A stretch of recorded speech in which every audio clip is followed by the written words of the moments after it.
Hello students, welcome to your Government Commerce College BCom Part First, Paper EAFM Second, Indian Banking System and Financial, Indian banking and financial system, भारतीय banking एवं वित्तीय प्रणाली।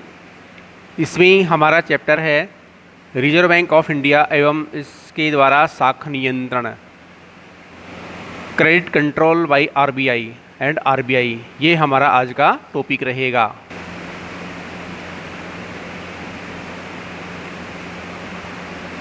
भारत में मौद्रिक साख व्यवस्था के कुशल संचालन तथा बैंकिंग के सुव्यवस्थित संतुलित विकास के लिए सबसे पहले वर्ष 1973 में गवर्नर जनरल वॉरेन हेस्टिंग्स ने general bank of Bengal and Bihar को भारत का केंद्रीय बैंक बनाने का सुझाव दिया था।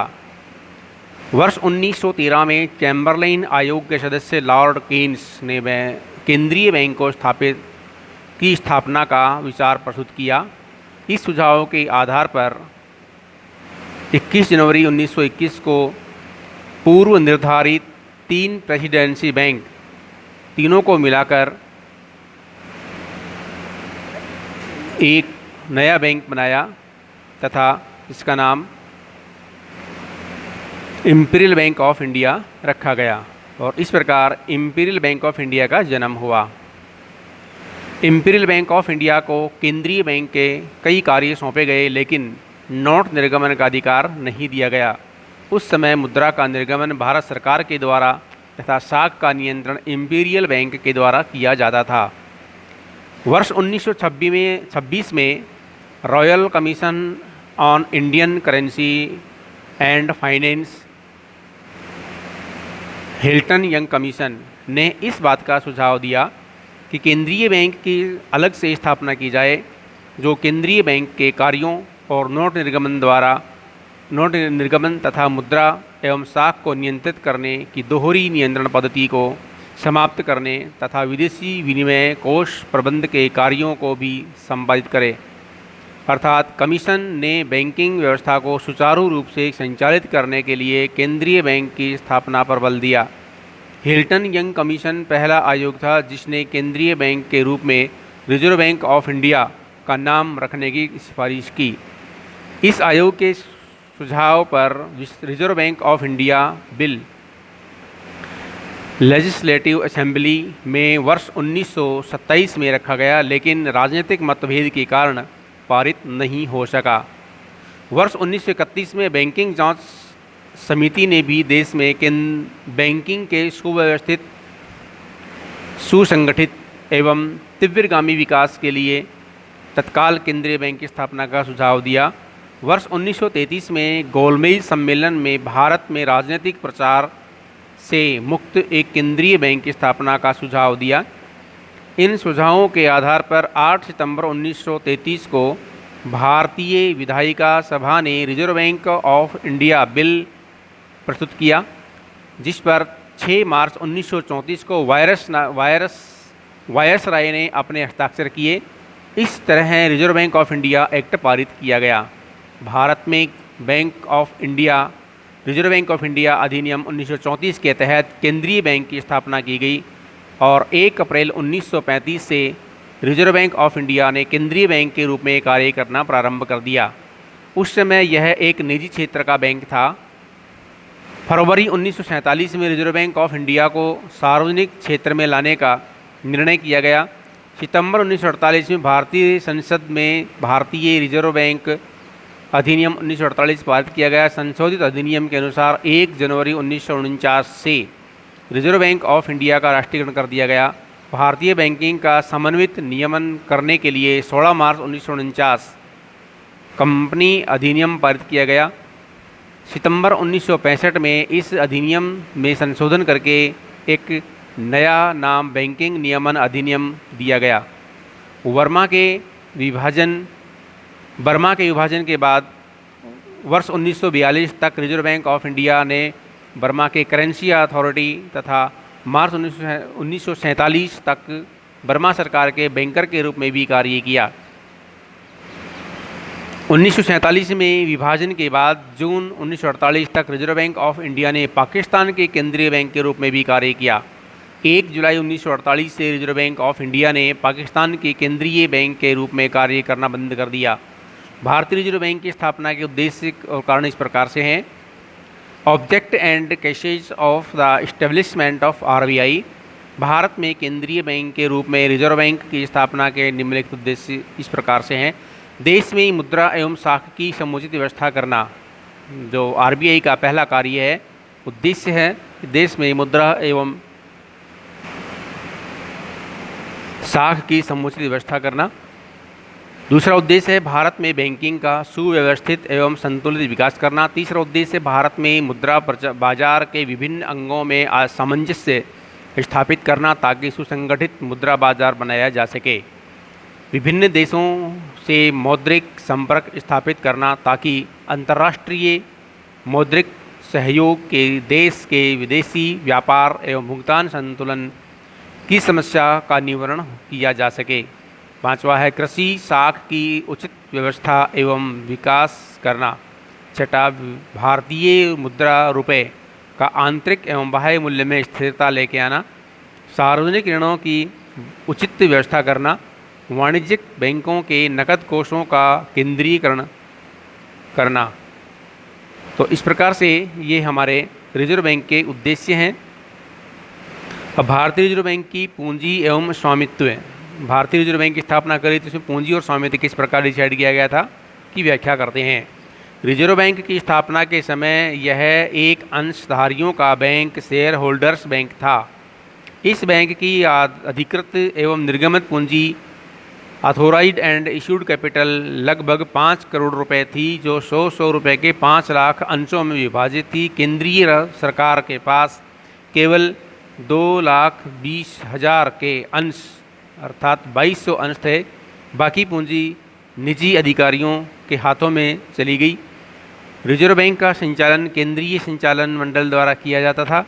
इसमें गवर्नर तथा उप गवर्नरों के अतिरिक्त अन्य संचालकों की नियुक्ति निजी अंशधारियों के द्वारा की जाती थी। अब रिजर्व बैंक के विभाजन में संशोधन कर दिया गया है और यदि सरकार केंद्रीय संचालक मंडल की नीति से सहमत नहीं है तो सरकार का निर्णय ही अंतिम एवं सर्वमान्य होता है। नेक्स्ट आता है भारतीय रिजर्व बैंक का राष्ट्रीयकरण, nationalisation of reserve bank of India. यद्यपि प्रारंभ में बैंक को राजनीतिक प्रभावों से मुक्त रखने एवं केंद्रीय बैंकों के निजी स्वामित्व की परंपरा को देखते हुए रिजर्व बैंक ऑफ इंडिया को अंशधारियों का बैंक माना गया था, परंतु जब विश्व के अनेक केंद्रीय बैंकों के राष्ट्रीयकरण की हवा चली थी तो भारत में भी रिजर्व बैंक ऑफ इंडिया के राष्ट्रीयकरण की मांग जोर पकड़ने लगी। समय के वेग एवं जनभावना के आधार पर भारत सरकार ने वर्ष 1948 में रिजर्व बैंक ऑफ इंडिया सार्वजनिक अधिकार में हस्तांतरण अधिनियम पारित कर इसका राष्ट्रीयकरण कर दिया और 1 जनवरी 1949 से रिजर्व बैंक ऑफ इंडिया पूर्णतया सरकारी बैंक बन गया। पुराने अंशधारियों को प्रति अंश 100 रुपये के बदले 118 रुपये 10 आने अर्थात 62 पैसे मुआवजे के रूप में देने का निर्णय किया गया, जिसमें मुआवजे की रकम में से 18 रुपये 62 पैसे राशि प्रति अंश नकद रूप से भुगतान की गई एवं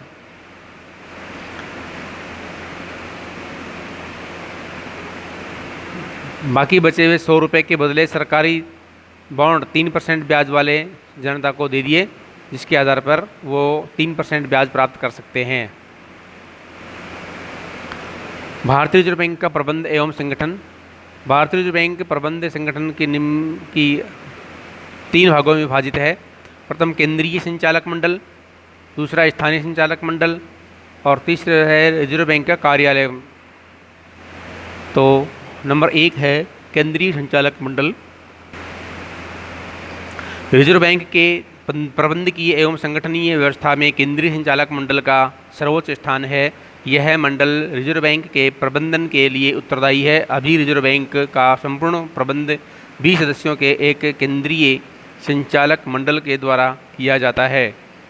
केंद्रीय संचालक मंडल में इस प्रकार सदस्य हैं, जैसे एक गवर्नर हैं, 4 डिप्टी गवर्नर हैं और 15 संचालक हैं, जिनका एक गवर्नर यह रिजर्व बैंक का सर्वोच्च अधिकारी होता है, जिसकी नियुक्ति 5 साल में एक बार की जाती है।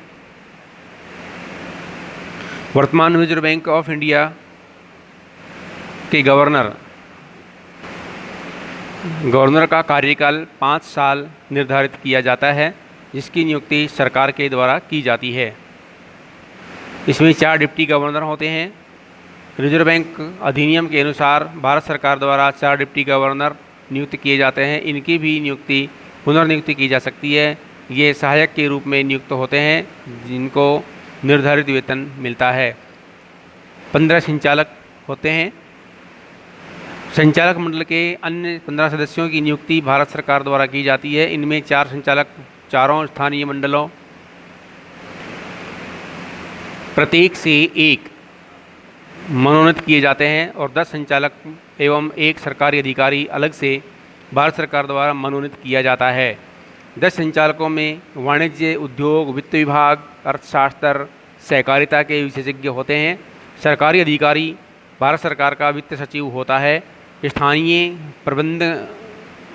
प्रमंडलों में से मनोनीत संचालक स्थानीय मंडल की सदस्यता अवधि तक ही केंद्रीय संचालक मंडल के सदस्य रह सकते हैं। सरकार द्वारा मनोनीत 10 संचालकों का कार्यकाल 4 वर्ष का होता है। सरकारी अधिकारी सरकार द्वारा निर्धारित अवधि तक ही संचालक रह सकता है। रिजर्व बैंक का गवर्नर संचालक मंडल का अध्यक्ष एवं मुख्य कार्यकारी अधिकारी होता है। केंद्रीय संचालक मंडल के निर्देशन के अधीन रिजर्व बैंक की संपूर्ण शक्ति गवर्नर में निहित होती है। चारों डिप्टी गवर्नर के कार्य को अच्छी तरह चलाने के उद्देश्य से गवर्नर की मदद करने के लिए इनकी देख रेख में विभिन्न विभागों का कार्य होता है। रिजर्व बैंक का गवर्नर एक एवं डिप्टी गवर्नर की नियुक्ति 5 वर्षों के लिए की जाती है। ये पूर्णकालिक अधिकारी होते हैं। गवर्नर तो बैंक का मुख्य कार्यकारी अधिकारी होता है, जबकि डिप्टी गवर्नर सहायक के रूप में नियुक्त होते हैं। इन सबको निर्धारित दर से वेतन मिलता है। 6 संचालक आंशिक कालिक होते हैं। उन्हें सभाओं में भाग लेने का यात्रा व दैनिक भत्ता मिलता है। केंद्रीय संचालक मंडल की बैठक की अध्यक्षता रिजर्व बैंक का गवर्नर करता है। 4 डिप्टी गवर्नर एवं मनोनीत सरकारी अधिकारी केंद्रीय संचालक मंडल की बैंकों में भाग लेते हैं और सभी महत्वपूर्ण विषय पर अपने विचार व्यक्त करते हैं, लेकिन मत विभाजन की स्थिति में इन्हें मत देने का अधिकार प्राप्त नहीं होता है। किंतु गवर्नर की नियुक्ति में मनोनीत डिप्टी गवर्नर की अध्यक्षता वाले में संचालक मंडल की सभा की अध्यक्षता की जाती है और उसे मताधिकार की संज्ञा उसे मताधिकार प्राप्त होता है। अब इसके बाद आता है हमारे पास में स्थानीय मंडल। रिजर्व बैंक के केंद्रीय संचालक मंडल को समय समय पर सलाह देने के लिए देश में 4 स्थानीय मंडल मुंबई, चेन्नई, कोलकाता, नई दिल्ली में स्थापित किए गए हैं, जिनमें प्रत्येक में 5 सदस्य संबंधित क्षेत्रों के विशेषज्ञों के रूप में एक केंद्रीय सरकार द्वारा मनोनीत किए जाते हैं। ये सदस्य विभिन्न आर्थिक क्षेत्रों जैसे व्यापार, उद्योग, कृषि एवं सहकारिता आदि विषयों से संबंधित होते हैं। इन सदस्यों का कार्यकाल 4 वर्ष का होता है। 4 वर्ष के बाद इसकी पुनर्नियुक्ति भी की जा सकती है।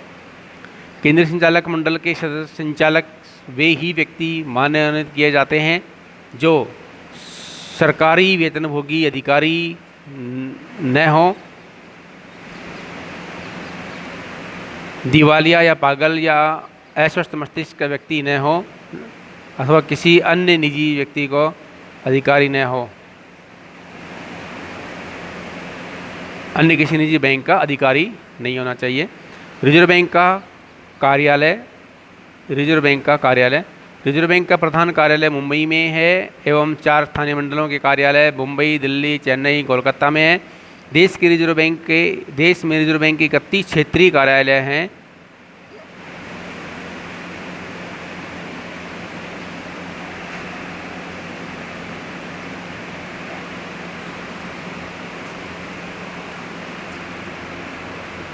धन्यवाद।